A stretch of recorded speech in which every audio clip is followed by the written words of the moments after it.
नमस्कार, मैं हूँ आशीष चित्रांशी और आप देख रहे हैं द न्यूज़ लॉन्चर। एम्बुलेंस में पीछे पति तड़प रहा था, जिंदगी और मौत के बीच संघर्ष कर रहा था। मास्क लगा हुआ था, किसी तरह उसको लाइफ सपोर्ट के जरिए गोरखपुर पहुंचाने की कोशिश थी।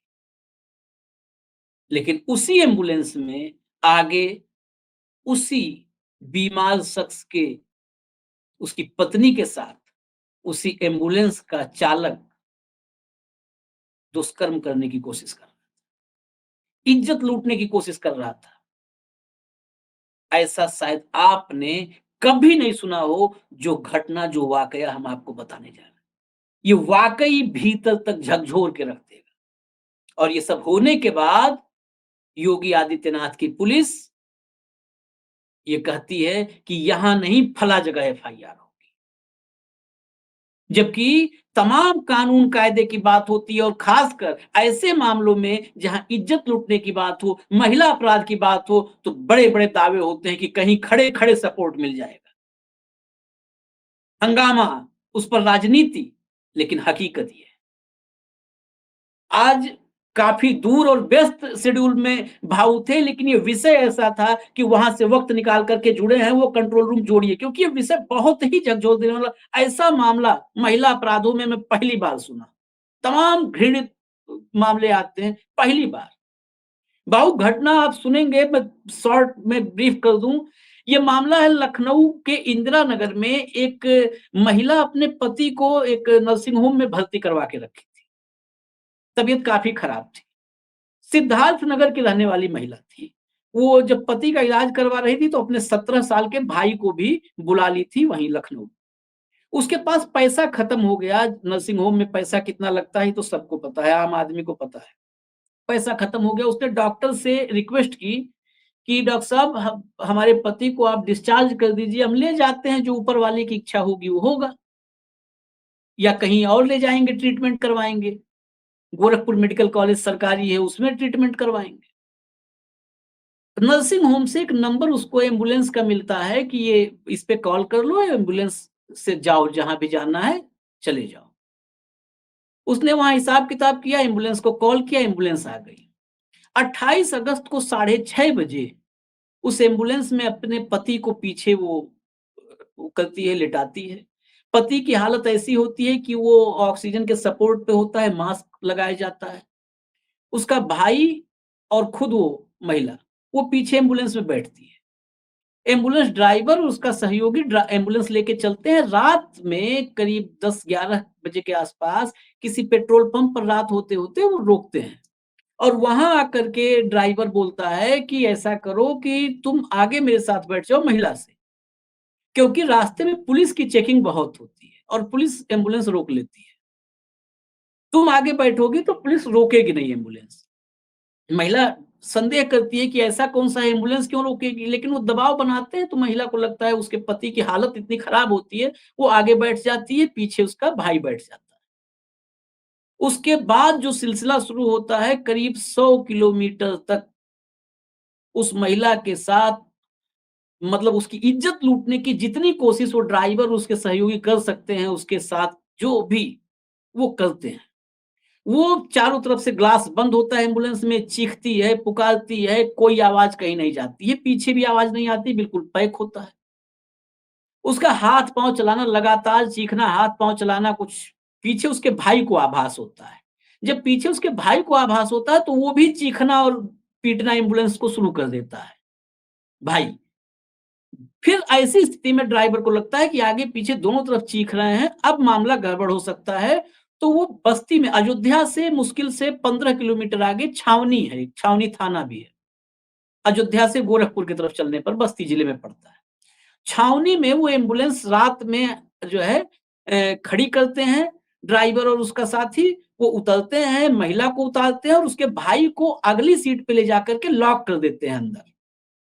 और फिर सड़क पर ही उस महिला की इज्जत लूटने की भरपूर कोशिश करते हैं, उसके साथ हाथापाई, मारपीट सब करते हैं। जब उसकी इज्जत लूटने में, हालाँकि आबरू के साथ तो पूरा खिलवाड़ किया, लेकिन फाइनली जब नहीं कामयाब हो पाते, तो उसका पैसा, उसके जेवर गहने जो शरीर में थे, वो सब मोबाइल सब छीन लेते हैं और गुस्से में उसके पति पर जो मास्क लगा हुआ था ऑक्सीजन सपोर्ट के लिए, वो मास्क भी नोच करके फेंक देते हैं और भग जाते हैं, फरार हो जाते हैं। वो महिला 108, 112 कॉल करती है, उसका भाई होता है, उसके भाई के पास जो उसका मोबाइल उससे कॉल करती है। सपोर्ट मिलता है, वहाँ 112 आती है, बस्ती मेडिकल कॉलेज ले जाते हैं, हालत खराब होती है, गोरखपुर मेडिकल कॉलेज के लिए भेजते हैं, पति दम तोड़ देता है, पति की जान नहीं बचती। फिर महिला पति की जान तो चली ही जाती है, छावनी जहाँ ये घटना हुई थी, वहाँ थाने में एफआईआर के लिए जाती है। पुलिस कहती है कि आप एम्बुलेंस लखनऊ से लेके चली थी, लखनऊ जाइए, वहाँ करवाइए एफआईआर। अब वो महिला 150 किलोमीटर दूर फिर लखनऊ आती है, जिसके पति की जान चली गई है, जिसके आबरू से 100 किलोमीटर खिलवाड़ हुई है, वो फिर महिला लखनऊ जाती है और इंदिरापुरम से लगा हुआ जो गाजीपुर थाना है, जिसके अंतर्गत बड़ा एरिया आता है उसका, गाजीपुर थाने में एफआईआर करती है। ये मामला पहली बार ऐसा मामला सुना, इसीलिए मैंने आपको कहा कि स्पेशली 5 मिनट के लिए इस विषय पर आपका बोलना ज़रूरी है। नहीं आशीष, ये मतलब क्या बोले, दिमाग काम नहीं करता, शून्य हो गया।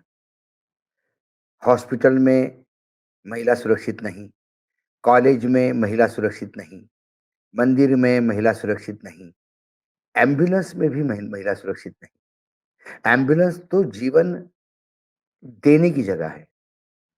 वो तो मरते हुए आदमी को एक आशा की किरण है कि मैं अस्पताल तक जल्दी पहुंच जाऊं तो शायद बच जाऊं। हुँ। और उसी एम्बुलेंस में ये कृत्य होता है, तो इसको क्या कहें। अब इस पे सवाल उठाएंगे तो लोग कहते कि राजनीति करते हैं। हुँ। सवाल राजनीति का नहीं। मैं बार बार कहता हूं, जहां भी स्त्रियों के साथ अत्याचार होता है, उनकी इज्जत पे हाथ डाला जाता है, व्यभिचार की जहां भी खबरें हैं, उसे राजनीति नहीं, लेकिन उसे बढ़ चढ़ के उठाना होगा, ताकि ये जो सोया हुआ सरकारी कुंभकर्ण है, इसकी नींद खुले। आज मैं राष्ट्रपति को यदि ये कहूं कि आदरणीय राष्ट्रपति जी, आपके चरणों में मैं प्रणाम करते हुए ये मैं पूछना चाहता हूं, और अधिकार मुझे मेरे संविधान ने दिया, क्योंकि आप मेरी राष्ट्रपिता पति हैं, सर्वोच्च स्थान पे बैठी है मेरे देश में। बंगाल की बात सुनकर, बंगाल में जो हॉस्पिटल में हुआ एक महिला डॉक्टर के साथ, वो सुनकर आप अपने आप को असुरक्षित समझती है, तो फिर आज इस एम्बुलेंस वाली बात सुन के आप क्या कहें?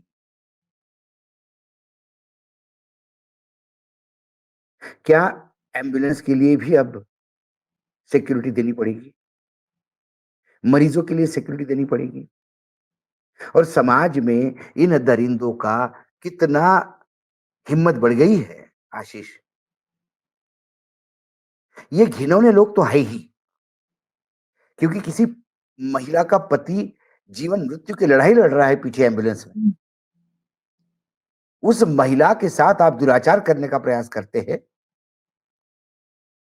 और गुस्से में उसके पति का मास्क उठा के देते हैं। पहले तो इनको पकड़ के इनके ऊपर तो हत्या का मुकदमा दर्ज कर देना चाहिए, क्योंकि पति की मृत्यु हो गई, वो हत्या है, हाँ। हुँ। और ये डबल मुकदमे चलने चाहिए व्यभिचार के। फिर मैं कहता हूं आशीष, प्रधानमंत्री जी ने लाल किले के प्राचीर से कहा था कि जब ऐसे व्यभिचारियों को सजा होती है तो मीडिया ने उसको बड़ा चढ़ा के छापना चाहिए, दिखाना चाहिए, ताकि समाज में एक भय हो। प्रधानमंत्री जी, आपकी डबल इंजन की सरकार है यूपी में 10 साल से, मतलब 5 साल ये और ये भी 2 साल तो हो ही गए। आप मुझे बताइए, उत्तर प्रदेश में ये क्यों हो रहा है? इसी उत्तर प्रदेश में एक नर्स के साथ भी होता है, इसी उत्तर प्रदेश में दलितों की लड़कियों के साथ आम बात है। हुँ। ये दबंगाई क्यों आती है लोगों में? महिला को भोग की वस्तु क्यों समझते हैं? वो इसलिए समझते हैं, मैं बार बार कहता हूं, कि किसी के मस्तिष्क पे लिखा नहीं होता वो व्यभिचारी है, सदाचारी है। हुँ। लेकिन यदि वो व्यभिचारी है और आपके राजनीतिक दल में है, तो सबसे पहले उसका दल निकासी कीजिए और कानून को पूर्ण रूप से उसके ऊपर एक्शन लेने का काम कीजिए। इसमें भाजपा कांग्रेस मत देखिए। हुँ, व्यभिचार व्यभिचार होता है। यदि बंगाल में जो हुआ उसके लिए ममता बनर्जी दोषी है, मैं तो कहता हूं आशीष ये बहुत अच्छी परिपाटी है हाँ, कि ऐसे व्यभिचार की घटना होने के बाद सीधा सीएम को घेरना चाहिए, सीएम को इस्तीफा दे देना चाहिए। तो फिर ऐसी बात होने पे ममता जी ने इस्तीफा दे देना चाहिए, ये मेरा आग्रह है। हाँ, तो फिर ये आग्रह मेरा एकनाथ शिंदे से भी है और ये आग्रह मेरा योगी आदित्यनाथ जी से भी है, ये आग्रह मेरा नीतीश कुमार से भी है, ये आग्रह मेरा धामी से भी है, ये आग्रह मेरा दिल्ली के मुख्यमंत्री पर भी है, हालांकि उनके हाथ में पुलिस नहीं है। यह एलजी हम माने, एलजी पे भी आग्रह है क्योंकि दिल्ली में भी ऐसी घटनाएं हो रही हैं। ये लोगों का दिल इसलिए खुल जाता है कि मीडिया जब ऐसे नराधमों को सजा होने के बाद बड़ा चढ़ा के छापता है और बताता है कि ये क्यों इनको इतनी आजीवन कारावास सजा हो गई या 7 साल की सजा हो गई। ये समाज में एक मैसेज जाना चाहिए कि महिलाओं की इज्जत पे हाथ डालने पे ये कानूनन सजा मिलती है। हुँ, दूर रहिए जरा इससे। लेकिन फिर जब उनकी सजाएं माफ करके उनको जेल से छुड़ाया जाता है, क्या वो त्रिपाठी जो आपके यहाँ एक कवयित्री की हत्या करके हाँ, अमरमणि त्रिपाठी। अमरमणि त्रिपाठी को छोड़ने के बाद क्या अब महिला की हत्या करना, उसके साथ उसका शारीरिक शोषण करो, उसे शादी का झांसा दो, रखेल बना के रखो और उसके बाद यदि उसने कुछ डिमांड किया तो उसकी हत्या करो। उसके बाद भी आपका सरकार आपके साथ है। तो फिर कौन डरेगा? यहाँ तो मीडिया ने अपना काम किया था केस उजागर करके। हुँ, यहाँ तो न्यायपालिका ने अपना काम किया था सजा देके। लेकिन क्या राजनीति ने अपने फायदे और नुकसान को देखते हुए ऐसे नराधम को सजा माफ की? बीएचयू में तो मीडिया ने सवाल उठाए थे ना। हुँ, उसके बाद पुलिस वालों ने अरेस्ट किए थे। उनको मध्य बेल मिलने प्रदेश के का बाद पुलिस यदि अदालत उनका को भी ढोल अरेस्ट धमाके से स्वागत करवाते हैं आप, क्योंकि वो आपके राजनीतिक दल के थे, तो प्रधानमंत्री जी फिर क्या कहें? फिर इस एम्बुलेंस वाले को भी क्या कहें? इसको भी लगता है कि आगे पीछे कोई मेरा चाचा ताऊ कहीं किसी पार्टी से राज्य से जो सत्ता में है उससे जुड़ा होगा तो मेरी व्यवस्था कर देगा। डरने की बात नहीं है। आज महिला सुरक्षित कहाँ है सबसे बड़ा सवाल ये है। और ये कब हुआ? ऐसा भी नहीं कि किसी ऑटो वाले ने किसी के साथ किया, पता नहीं कौन था क्या था। उसको ये पता था कि वो एम्बुलेंस कहाँ से है, एम्बुलेंस के ड्राइवर कौन है, ये सारी पता पड़ जाएगा 2 मिनट के अंदर। कि उसी हॉस्पिटल में उस महिला ने महिला को नंबर दिया था एम्बुलेंस का। जहां से एम्बुलेंस निकली वो बता देगा ड्राइवर कौन है, ड्राइवर के डिटेल्स दे देगा। तो उनको ये पता था कि हमको लोग देखेंगे, उनको पता था कि हमको लोग पकड़ेंगे, पकड़े जाएंगे हम। ये ऐसा नहीं है कि भाई कोई जानकारी नहीं किसी को कि लोग ढूंढते रहेंगे, अपन कहीं अब्सकॉन्ड होते रहेंगे। सवाल वो नहीं है।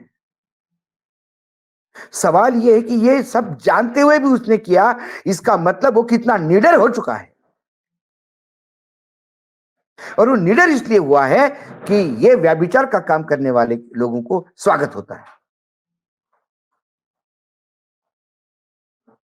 चाहे बिल्किस बानो हो गुजरात में हुँ, या फिर ये चाहे आईआईटी जिस की वो लड़की हो। बिल्कुल यही यही यही असली वजह यही है कि स्वागत हो रहा है। बुलडोजर बुलडोजर को आज उत्तर प्रदेश में चलते-चलते इतना ही कहेंगे, आज बुलडोजर पर उत्तर प्रदेश की सियासत गर्म है, क्योंकि सुप्रीम कोर्ट की टिप्पणी के बाद विपक्ष अटैकिंग था कि अब योगी आदित्यनाथ का बुलडोजर रुक जाएगा। योगी जी बड़े डंके चोट पे कह रहे हैं बुलडोजर चलाने के लिए दिल चाहिए, दिमाग चाहिए, यानी उन्हीं के पास वो दिल और दिमाग है। उसी बुलडोजर से ये नौबत क्यों आई एम्बुलेंस की? कुलदीप सिंह सेंगर ये केस आया 2017 में जब ये मुख्यमंत्री बने। कुलदीप सिंह सेंगर के घर में, रिश्तेदार में, कोई झोपड़ी में, किसी पुराने घर में कहीं बुलडोज़र चला हो तो बता दें। ना बीएचयू में ना ना कहीं बुलडोज़र चला हो तो बता दें। बीएचयू के तीनों भाजपाई थे, वो कुणाल पांडे, अभिषेक चौहान सब यहां भाजपा। योगी आदित्यनाथ में यदि दिल हो और सीने में ताकत हो तो मात्र एक धर्म विशिष्ट के लोगों के घर पे बुलडोजर चला के मर्दानगी मत दिखाइए। फिर आपकी हिम्मत हो तो वहां पे भी बुलडोजर चलना चाहिए। छोड़िए, अब बुलडोजर तो क्या, ये सब लोगों को समझ में आ गया। उत्तर प्रदेश में फिर ये हादसा हुआ, दर्दनाक हादसा। और कई बार कई चीजों से दिमाग सन्न होता। मैंने कहा ना कि आप विचलित हो जाते हो। अरे इंसान है हम भी रोज रास्ते पे जाते सैकड़ों एम्बुलेंस आती जाती रहती। क्या आप एम्बुलेंस में भी झांक के देखें कि कहीं कोई व्यभिचार हाँ, तो नहीं हो रहा होगा?